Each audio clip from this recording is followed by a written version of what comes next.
Hi everybody, welcome back to TechTube. I hope you all are doing great. So in today's episode, I'm gonna guide you on how you can upload Spotlight on Snapchat. So to do that, go ahead and open up your Snapchat application. Now once you open the app, it will directly take you to the camera. Now what you can do is go ahead and tap on that play button. Now it will take you to the random Snapchat stories or the Spotlight that people have uploaded all over the Snapchat. So what we can do is you can see the plus icon on the top right corner, tap on it. Now here you'll get the option whether you will like to upload a video or create one.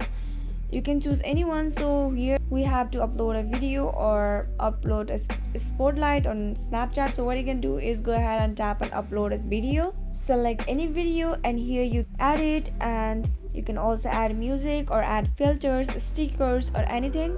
Now tap on preview. Now all you have to do is click on send to. Now here on the top you can see spotlight, so make sure to enable that button. Share anonymously if you want it. You can also describe the topic of the video. Once you are good, click on spotlight. Once it's done, you are good to go. So this is how easily you can upload spotlight in Snapchat. If you found the video to be helpful and informative, go ahead and subscribe to our channel and also press the notification bell for more updates.